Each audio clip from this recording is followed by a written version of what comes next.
बच्चों आज हम लोग केमिकल काइनेटिक्स यूनिट में न्यूमेरिकल्स करेंगे, एनसीईआरटी बेस्ड क्वेश्चंस करेंगे। और प्रीवियस क्लास में हम लोग डिस्कस कर चुके हैं ऑर्डर बेसिस ऑफ रिएक्शंस का, जहां जीरो ऑर्डर रिएक्शंस और फर्स्ट ऑर्डर रिएक्शंस के लिए फार्मूले सीखे थे, उनके डेरिवेशनल फार्मूले फाइंड आउट किए थे और उन्हीं पर बेस्ड आज न्यूमेरिकल सॉल्व करेंगे। तो चलिए स्टार्ट करते हैं क्वेश्चन से।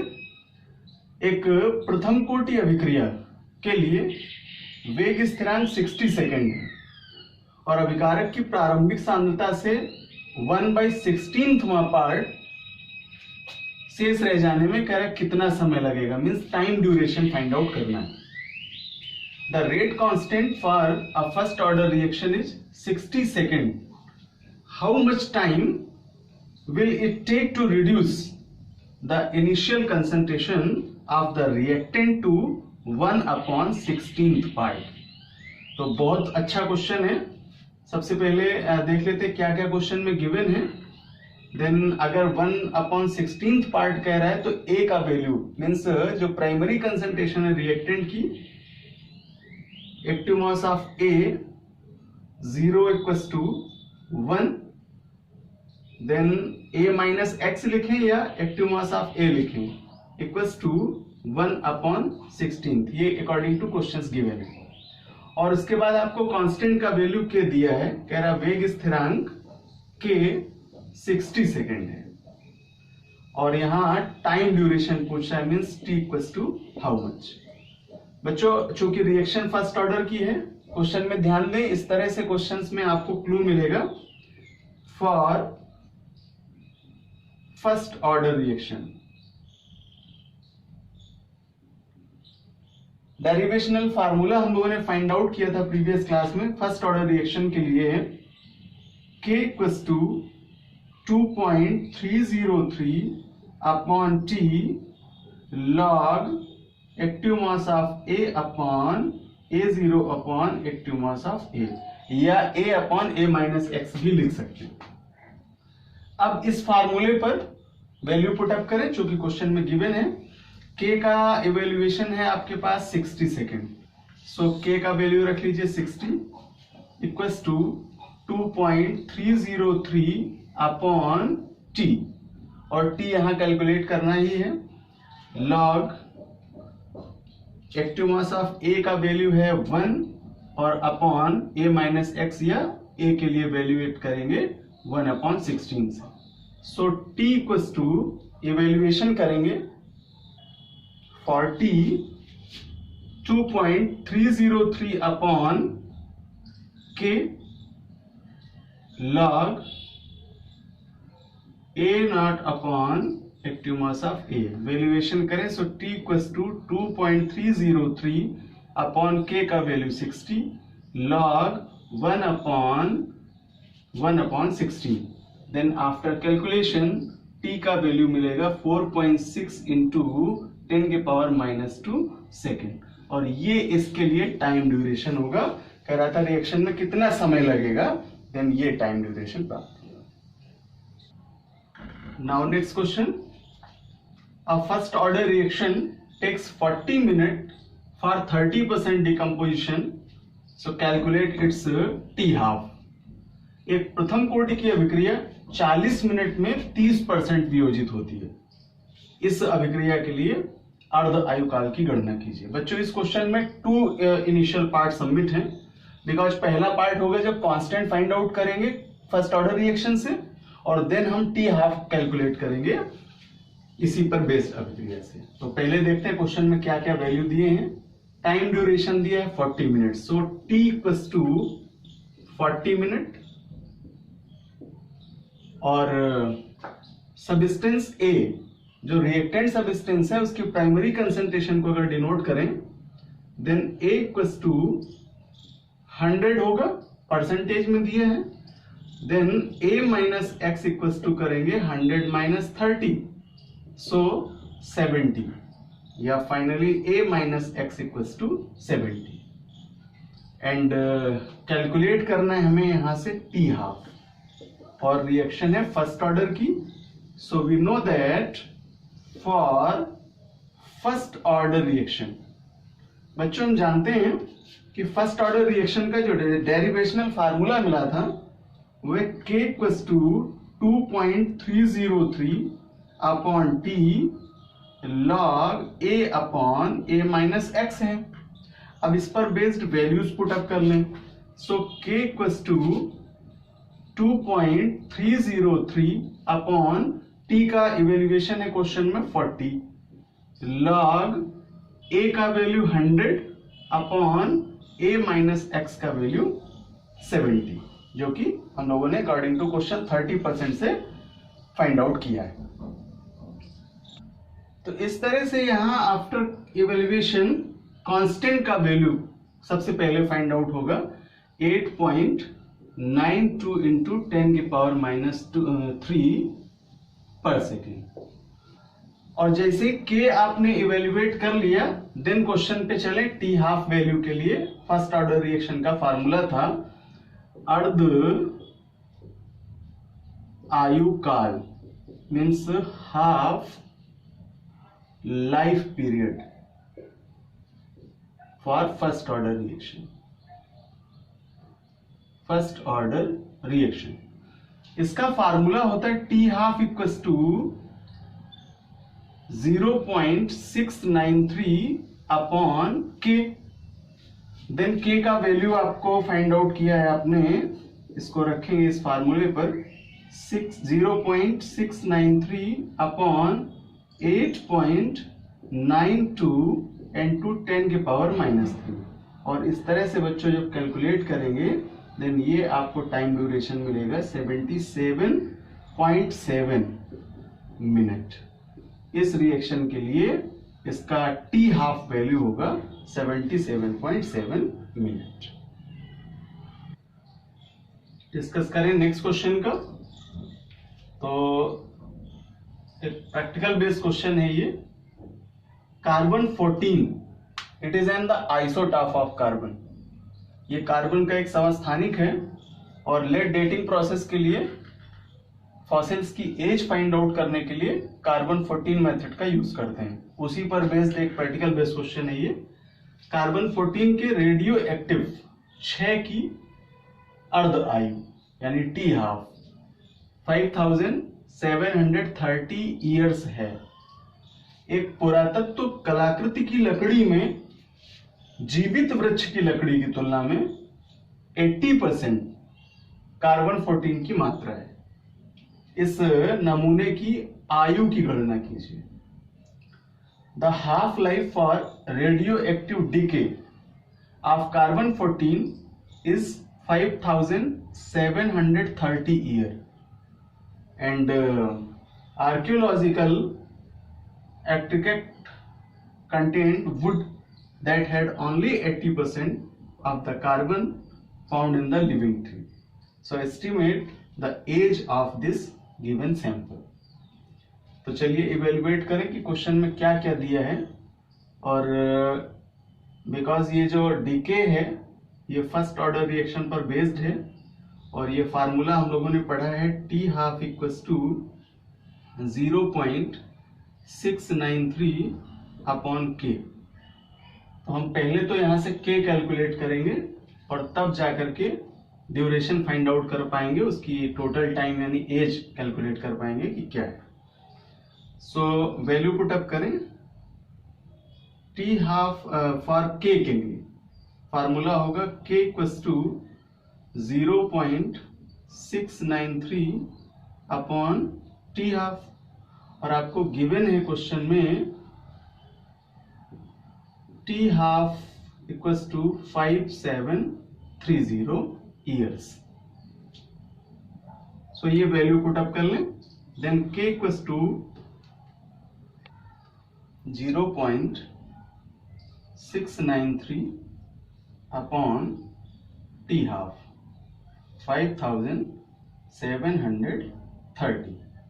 तो इस तरह से बच्चों जब इसे कैलकुलेट करेंगे then K equals to 0.693 upon 5730। So K का वैल्यू मिलेगा 1.2 इंटू 10 की power minus 4 years.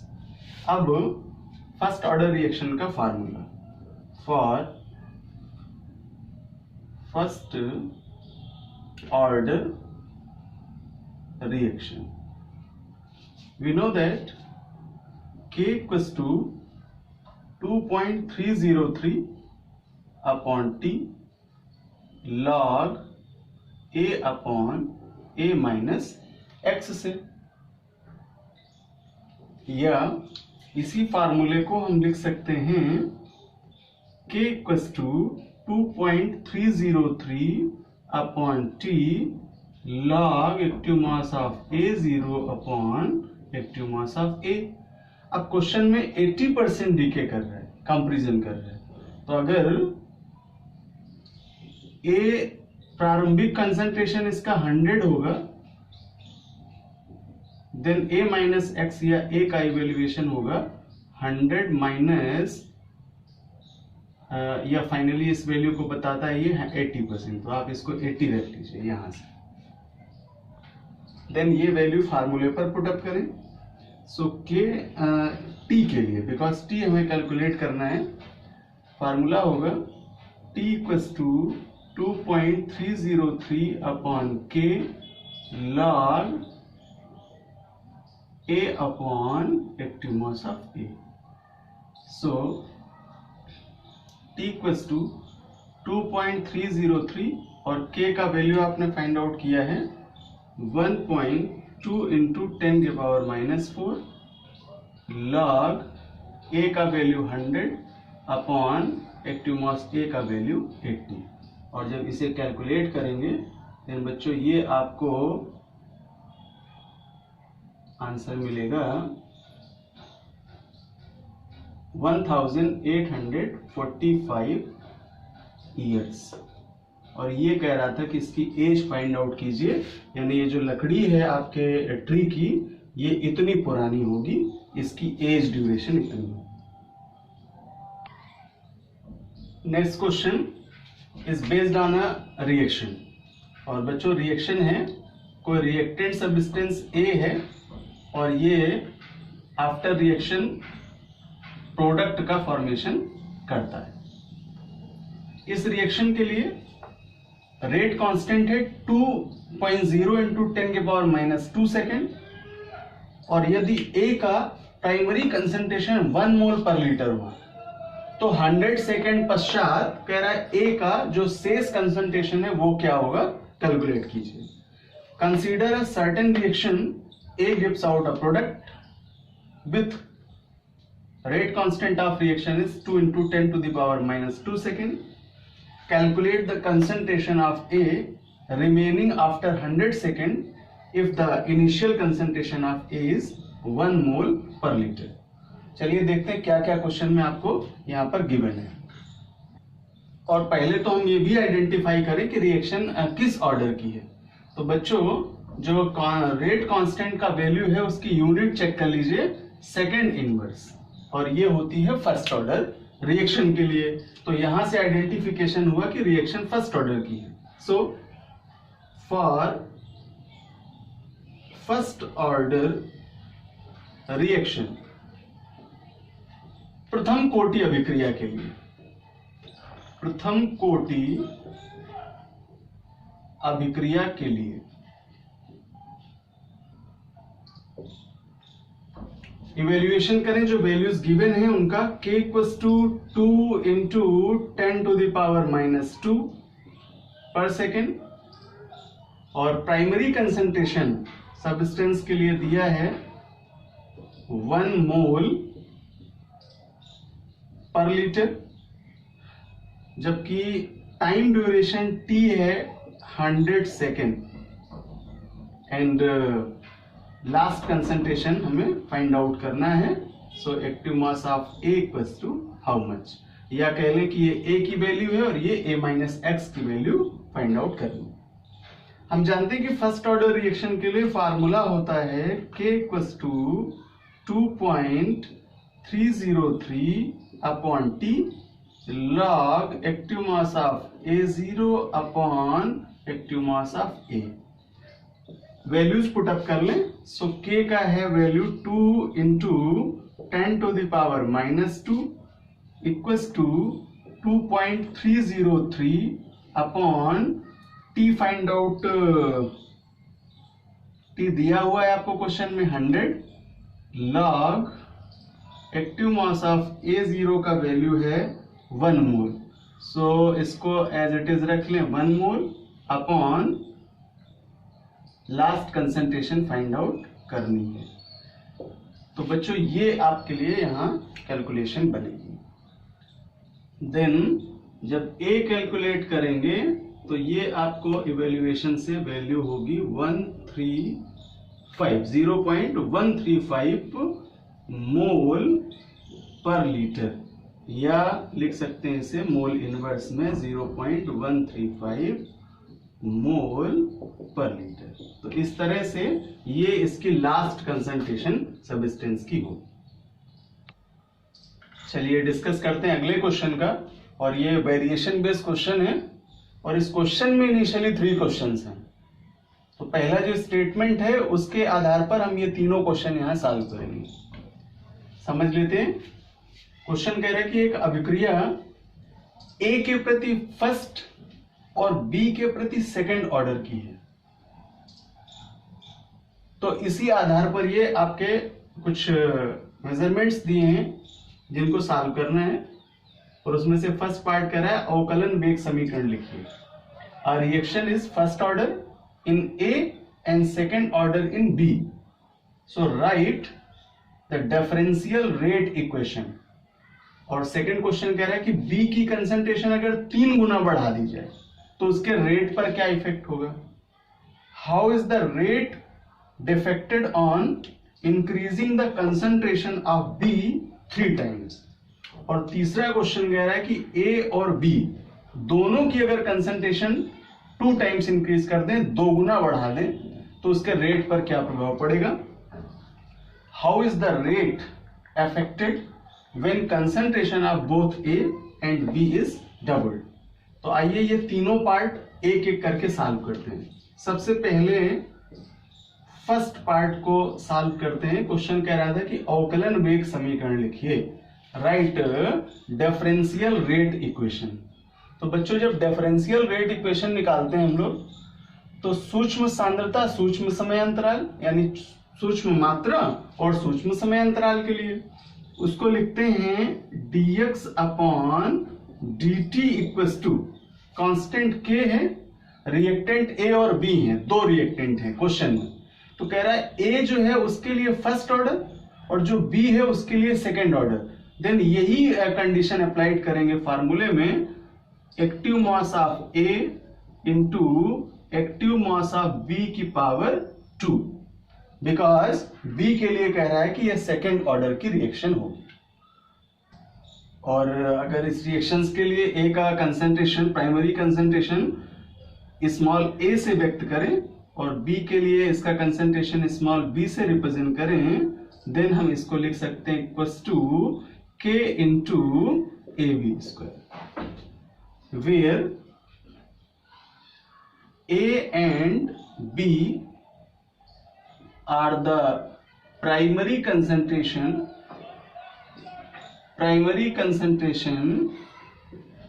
of A and B, जहां पर स्मॉल a और स्मॉल b सब्सटेंस AB के लिए उनकी प्रारंभिक सांद्रताएं हैं।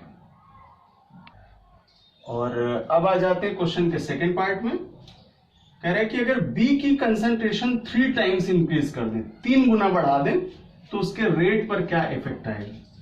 How is the rate affected on increasing the concentration of B 3 times. तो अगर हम 3 टाइम्स इंक्रीज करें तो सबसे पहले इसके लिए फार्मूला जनरेट करें।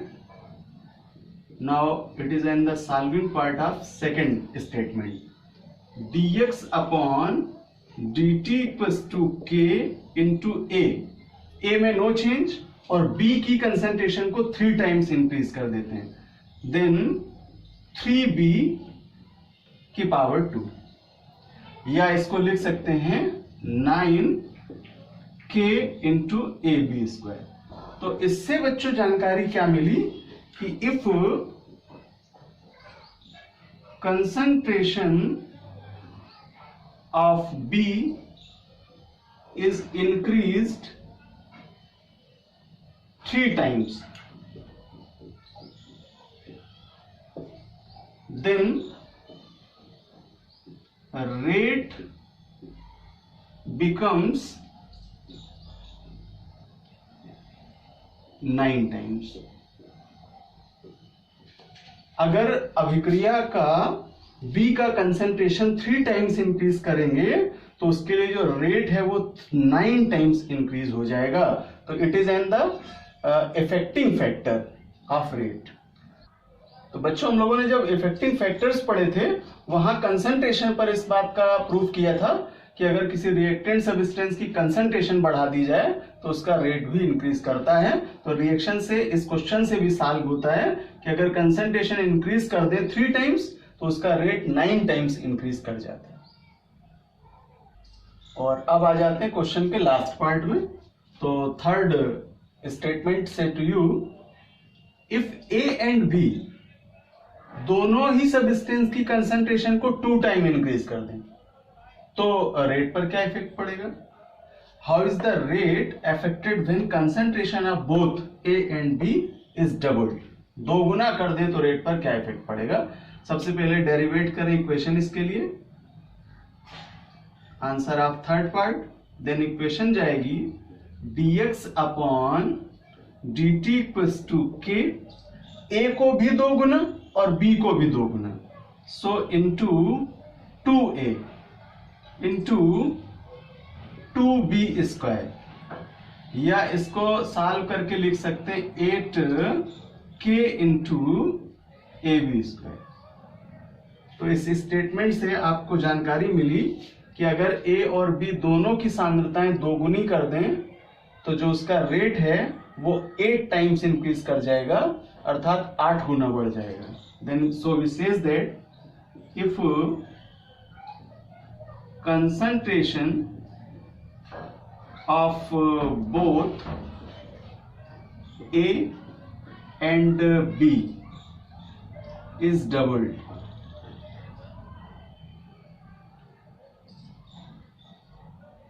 then rate becomes 8 times. ये इसका आपका फाइनल आंसर होगा कि अगर दोनों की सांद्रताएं 2 गुना बढ़ा दें तो जो उसका वेग है वो 8 गुना बढ़ जाएगा. सो बच्चों आज हम लोगों ने बहुत ही सिलेक्टेड क्वेश्चंस लिए हैं फर्स्ट ऑर्डर रिएक्शन बेस्ड और टी हाफ इवेल्युएशन के लिए. प्रैक्टिस करें बिकॉज आपसे रिलेटेड जो केमिकल काइनेटिक्स के न्यूमेरिकल्स हैं वो ज्यादातर आपको फर्स्ट ऑर्डर रिएक्शन पर बेस्ड ही मिलते हैं. तो फिर से अगली क्लास में आपको और भी कुछ नए नए क्वेश्चंस के साथ में प्रैक्टिस कराते हैं अगले न्यूमेरिकल्स की.